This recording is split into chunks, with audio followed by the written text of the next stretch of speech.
नमस्कार दोस्तों, मैं हूं कामनी। स्वागत करती हूं आपका अपने चैनल जनता का फैसला न्यूज़ में। और अभी हम आपको लेकर आए हैं लक्ष्मी नगर और आपकी मुलाकात करवाने वाले हैं वो यहाँ यमुना जी के वो भक्त यहाँ पर बैठे हैं जो कि यमुना जी को दूषित नहीं देख सकते।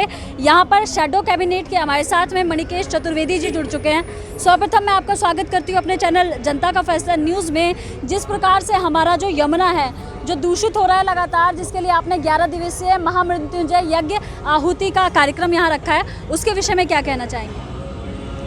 एक्चुअल में ये हमने पिछले साल भी रखा था 11 दिन का, क्योंकि हम इनको यहाँ के सरकार को, नेताओं को, अधिकारियों को कह के बहुत थक चुके थे। तो हमने पिछले साल यमराज जी का आह्वान किया था। यमुना जी के भाई हैं और यमुना हमारी माँ है। तो हमने अपने मामा को इनवाइट किया था और 11 मार्च से लेके और 21 मार्च तक हमने ये आह्वान किया था। तो 19 तारीख को हमें आभास हो गया था कि यमराज जी पधार चुके हैं, क्योंकि उन्होंने माननीय प्रधानमंत्री जी के पर सवार होकर उन्होंने अनाउंस कराया कि 22 तारीख को सुबह 7 बजे से 9 बजे तक कोरोना योद्धाओं के लिए लॉकडाउन रहेगा, जनता कर्फ्यू रहेगा और उनका ताली थाली बजा के स्वागत किया जाए। लेकिन उस समय कोरोना योद्धा कोई नहीं थे और नेचुरल है कि हम यज्ञ पे बैठे हुए थे। तो 21 तारीख को छोड़ के उन्होंने 22 तारीख को किया, क्योंकि 21 तारीख को हमारी पूर्णाहुति थी। हमारे अगर 20 तारीख को या 21 तारीख को अगर वो अनाउंस कर देते तो शायद हमारे इसमें विघ्न आ जाता, लेकिन विघ्न नहीं आना था, इसलिए उन्होंने 22 तारीख का दिन चुना। तो उसको देखते हुए जब पहला लॉकडाउन इन्होंने 25 तारीख को अनाउंस किया 21 दिन का, तो उसमें 14 दिन के अंदर हमारी माँ यमुना बिल्कुल एकदम क्लीन हो गई थी, एकदम साफ़ हो गई थी, अपने रूप में आ गई थी। मैं खुद गया था वहाँ जाके, यमुना किनारे पे छठ घाट पे जाके मैंने आचमन भी लिया और एक सिक्का डाल के देखा तो बिल्कुल ट्रांसपेरेंट वो दिख रहा था मेरे को। लेकिन अनलॉक जैसे ही हुआ वैसे ही फिर उनकी वही व्यवस्थाएं चालू हो गई। केमिकल की फैक्ट्रियाँ, तेजाब की फैक्ट्रियाँ वो चालू हो गई। तो वही पानी का स्वरूप आज देख सकते हैं कि वो कैसा है। तो हमने ये दूसरा करने की हमारी फिर इच्छा हुई कि हे माँ का अब हम क्या करें। तो हमने शनि और यमराज जी दोनों इनके भाई हैं, उनको साक्षी मान के, सूर्यदेव को साक्षी मान के हमने ये दोबारा आह्वान किया है।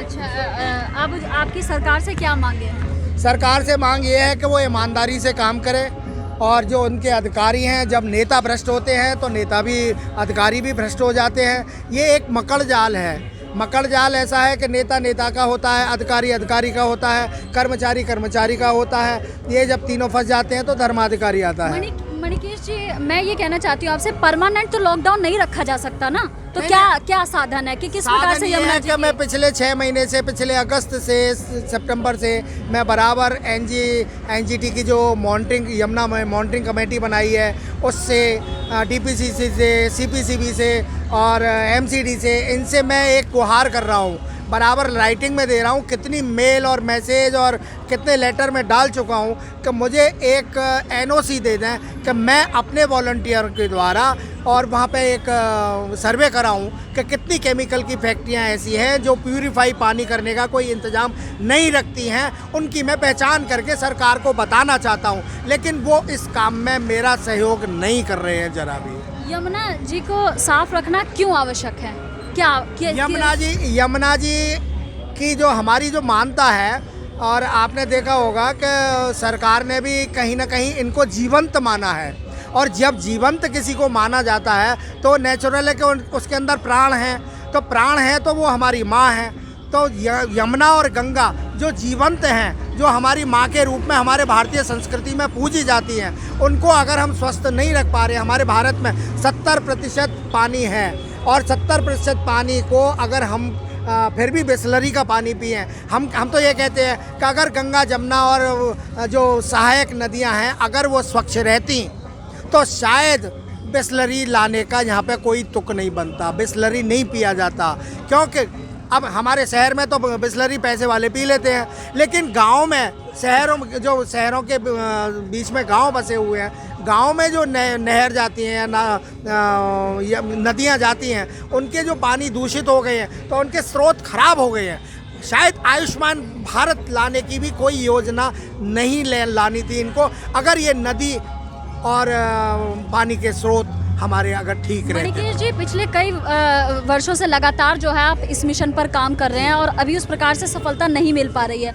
आगामी भविष्य में भी, आगामी दिनों में भी अगर सरकार आपकी बातों को नहीं सुनती, मद्देनजर नहीं रखती, तो शैडो कैबिनेट आगे क्या करने वाला है? नहीं, अभी देखो हम जो कार्य कर रहे हैं उसको देखते हुए एक पद यात्रा हमारे रंजीत जी ला रहे हैं यमुनोत्री से, दिखा दो भाई, यमुनोत्री से और ये मथुरा तक की पद यात्रा ला रहे हैं। ऐसा नहीं है कि जागृति नहीं हो रही, लोगों के प्रति एक भावना जागृत हो रही है और वो लोग चाहते हैं कि किसी भी तरीके से यमुना को स्वच्छ, सुंदर, निर्मल बनाया जाए। जबकि हमारा 22 किलोमीटर दिल्ली का एक बीच बनता है यमुना का, जो वजीराबाद से और ओखला तक का, अगर इसको एक पर्यटक स्थल के रूप में ही अगर इनको डेवलप कर दिया जाए तो मेरे ख्याल से दिल्ली सरकार को आमदनी बहुत होगी और बहुत ही इससे लाभ लोगों को भी मिलेगा। यमुना जी हमारे दिल्ली की शान है और अगर दिल्ली से ही इतने नाले, 22 नाले जा रहे हैं, इन पे कोई टेपिंग कर दें या इसको प्यूरिफाई करने के कोई संयंत्र लगा दें, ये जितने भी पैसे यमुना एक्शन प्लान 1, 2, 3 जितने भी यमुना एक्शन प्लान लाते हैं केवल खाने पीने के लिए लाते हैं और ये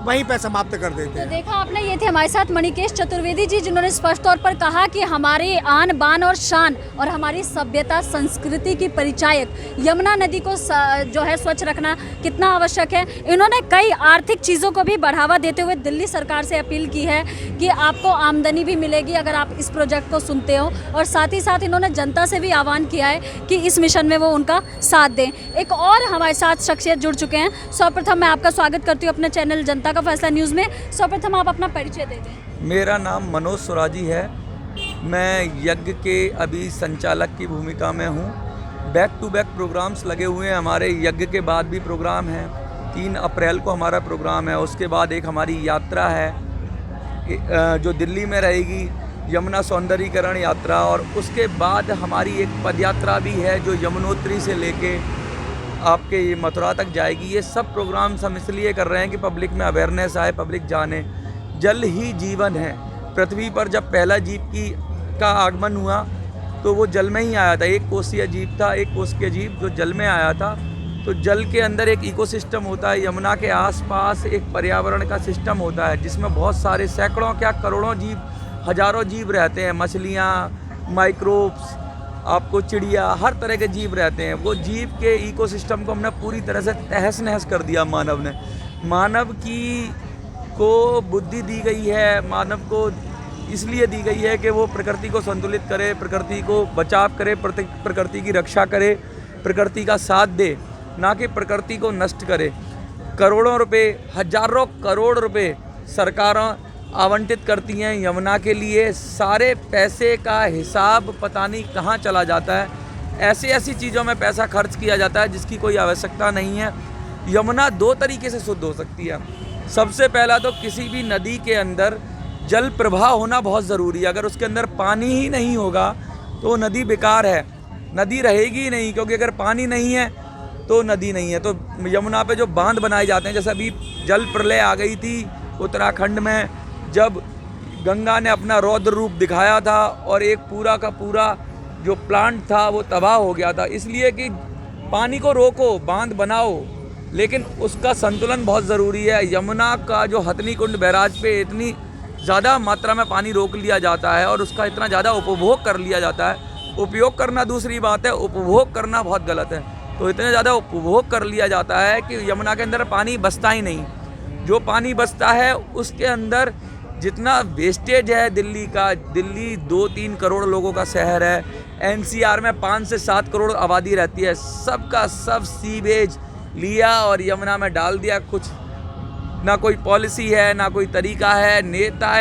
नेताओं को और पब्लिक को सब सेल्फिश हो गए हैं। 5 रुपए की टिकट में हम लोग बिक जाते हैं। हम लोगों को लुभावनी सरकार चाहिए, ऐसी सरकारें चाहिए जो हमें 5 रुपए का फ़ायदा कर दें, 10 रुपए का बस टिकट का फ़ायदा कर दें, बिजली का बिल कम कर दें।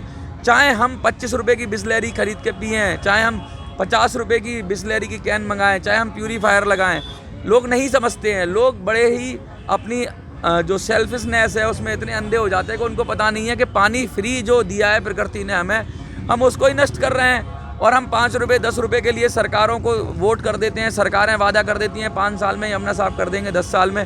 यमुना के किनारे जो किसान थे, जो यमुना की रक्षा करते थे, उनको उजाड़ दिया।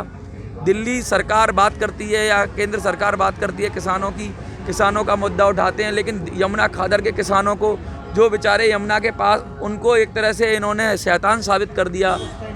पुश्तैनी जो लोग रह रहे थे यमुना के पास, वो साफ़ सफाई भी रखते थे। अब यमुना के किनारे जो कब्जा हो गया है वो अवैध लोगों का कब्जा हो गया है कि यमुना सफाई के नाम पर या किसी अन्य चीज़ के नाम पे ऐसे लोग कब्जा कर रहे हैं जिनकी ज़रूरत नहीं है।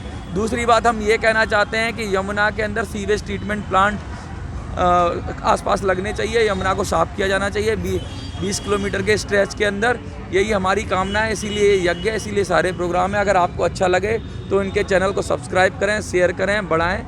जय हिंद, जय भारत। तो देखा आपने, बदले व्यक्ति समाज से राष्ट्र स्वयं बदलेगा। हर व्यक्तित्व का विकास होना अत्यंत आवश्यक है, तभी हम अपनी सभ्यता, संस्कृति और अपनी संस्कृति की धरोहर की रक्षा कर सकते हैं। एक्सक्लूसिव रिपोर्ट बाय कामनी झा, जनता का फैसला news channel. Camera person Reena Singh के साथ। Thank you so much. सही बोल दिया